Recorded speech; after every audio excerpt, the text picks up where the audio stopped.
श्री कृष्ण गोविंद हरे मुरारे, हे नाथ नारायण वासुदेव, हे नाथ नारायण वासुदेव। जय श्री कृष्ण भक्तों, श्रीमद् भागवत महापुराण के तृतीय स्कंद का 18वां अध्याय आपके समक्ष प्रस्तुत कर रहा हूं। पिछले प्रसंग में आपने सुना कि दिति का पुत्र हिरण्याक्ष युद्ध की भिक्षा मांगता हुआ वरुण जी के पास पहुंचा और वरुण जी ने कहा, मेरे अंदर न ऐसी शक्ति बची है न इच्छा बची है युद्ध की। तुम चाहो तो वराह भगवान जो रसातल से पृथ्वी को लेकर के आ रहे हैं उनके समक्ष जाकर के तुम भिक्षा, युद्ध रूपी भिक्षा के लिए प्रार्थना कर सकते हो। तो वरुण जी का ऐसा कहने पर मैत्री जी कहते हैं, तदेव माकर्ण्यजलेश भाषितम् महामनस्तद विगणय्य दुर्मदः हरिर्विदित्वा गतिमङ्गनारदान् रसातलं निर्विविशेत्वरान्वितः। मैत्री जी कहते हैं कि तात वरुण जी की यह बात सुनकर वह मदोन्मत्त दैत्य बड़ा प्रसन्न हुआ, अर्थात युद्ध के लिए कोई मिलेगा ऐसा सुनकर के बड़ी प्रसन्नता हुई। उनके इस कथन पर कि तो उनके हाथ से मारा जाएगा कुछ भी ध्यान नहीं दिया और चट नारद जी से श्री हरि का पता लगाकर रसातल में पहुंच गया।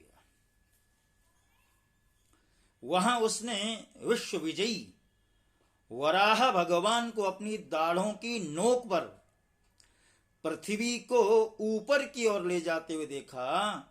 वे अपने लाल लाल चमकीले नेत्रों से उसके तेज को हर लेते थे। उन्हें देखकर वह खिलखिलाकर हंस पड़ा और बोला, अरे यह जंगली पशु यहां जल में कहां से आया? फिर वराजी से कहा, अरे ना समझ, इधर आ, इस पृथ्वी को छोड़ दे। इसे विश्व विधाता ब्रह्मा जी ने हम रसातल वासियों के हवाले कर दिया है। रे सूकर रूपधारी सुराधन, मेरे देखते देखते तू इसे लेकर कुशल पूर्वक नहीं जा सकता। तू माया से छिपकर ही दैत्यों को जीत लेता है और मार डालता है। क्या इसी से हमारे शत्रुओं ने हमारा नाश कराने के लिए तुझे पाला है? मूढ़, तेरा बल तो योग माया ही है और कोई पुरुषार्थ तुझ में थोड़ी है। आज तुझे समाप्त कर मैं अपने बंधुओं का शोक दूर करूंगा। बड़ी बोल बोलता है हिरण्याक्ष। जब मेरे हाथ से छूटी हुई गदा के प्रहार से सिर फट जाने के कारण तो मर जाएगा, तब तेरी आराधना करने वाले जो देवता और ऋषि हैं वे सब भी जड़ कटे हुए वृक्षों की भांति स्वयं ही नष्ट हो जाएंगे। हिरण्याक्ष भगवान को दुर्वचन बाणों से छेद जा रहा था, परंतु उन्होंने दांत के नोक पर स्थित पृथ्वी को भयभीत देखकर वह चोट सह ली तथा जल से उसी प्रकार बाहर निकले जैसे ग्राह की चोट खाकर हाथीनी सहित गजराज। जब उसकी चुनौती का कोई उत्तर न देकर वे जल से बाहर आने लगे, तब ग्राह जैसे गज का पीछा करता है उसी प्रकार पीले केश और तीखी दाढ़ों वाले उस दैत्य ने उनका पीछा किया तथा वज्र के समान कड़क कर वह कहने लगा, कि तुझे भागने में लज्जा नहीं आती? सच है, असत पुरुषों के लिए कौन सा काम न करने योग्य है। भगवान ने पृथ्वी को ले जाकर जल के ऊपर व्यवहार योग्य स्थान में स्थापित कर दिया और उसमें अपनी आधार शक्ति का संचार किया। उस समय हिरण्याक्ष के सामने ही ब्रह्मा जी ने उनकी स्तुति की और देवताओं ने पुष्प वृष्टि की।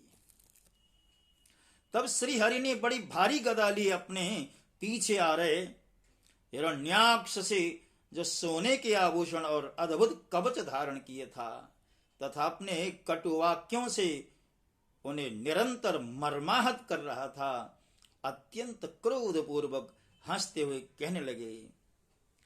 भगवान कहते हैं, अरे सचमुच ही हम जंगली जीव हैं जो तुझ जैसे ग्राम सिंहों अर्थात कुत्तों को ढूंढते फिरते हैं।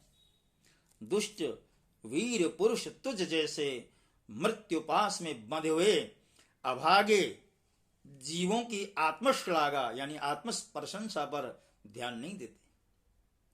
हाँ, हम रसातल वासियों की धरोहर चुराकर और लज्जा छोड़कर तेरी गदा के भय से यहां भाग आए हैं। हम में ऐसी सामर्थ्य ही कहां कि तेरे जैसे अद्वितीय वीर के सामने युद्ध में ठहर सके। फिर भी हम जैसे तैसे तेरे सामने खड़े हैं। तुझ जैसे बलवानों से वैर बांधकर हम जा भी कहां सकते हैं। देखिए भगवान कैसे व्यंग्य बोल रहे हैं। तू पैदल वीरों का सरदार है,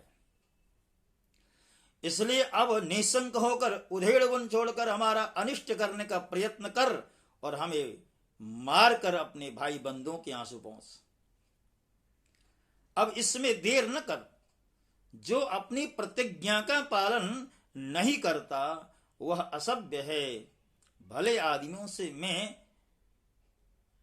बैठने योग्य नहीं है। मैत्री जी कहते हैं, विदुर जी, जब भगवान ने रोष से उस दैत्य का इस प्रकार खूब उपहास और तिरस्कार किया, तब वह पकड़कर खिलाए जाते हुए सर्प के समान क्रोध से तिलमिला उठा। वह खींच कर लंबी लंबी सांसें लेने लगा। उसकी इंद्रियां क्रोध से क्षुब्ध हो उठी और उस दुष्ट दैत्य ने बड़े वेग से लपक कर भगवान पर गदा का प्रहार किया।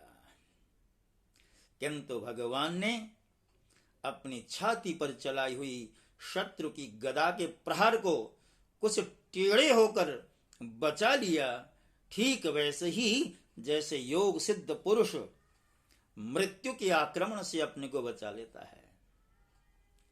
फिर वह जब क्रोध से होठ चबाता अपनी गदा लेकर बार बार घूमने लगा, तब श्री हरि कुपित होकर बड़े वेग से उसकी और झपटे।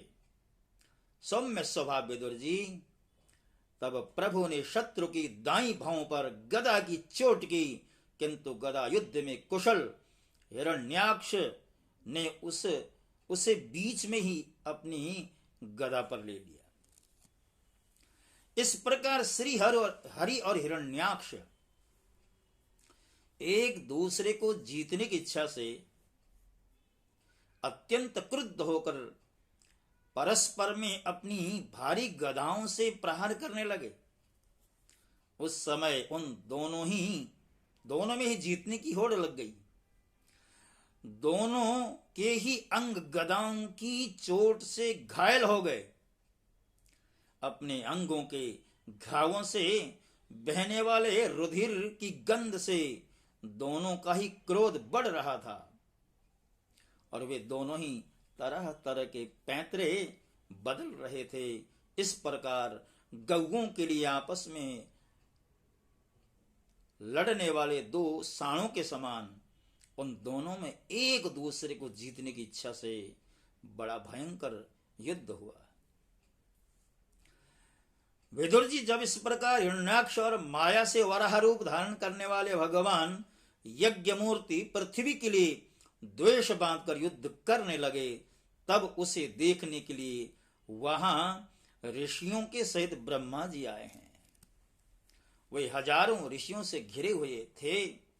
तब जब उन्होंने देखा कि वह दैत्य बड़ा शूरवीर है, उसमें भय का नाम भी नहीं है, वह मुकाबला करने में भी समर्थ है और उसके पराक्रम को चूर्ण करना बड़ा कठिन है, तब वे भगवान आदि सूकर रूप नारायण से इस प्रकार कहने लगे।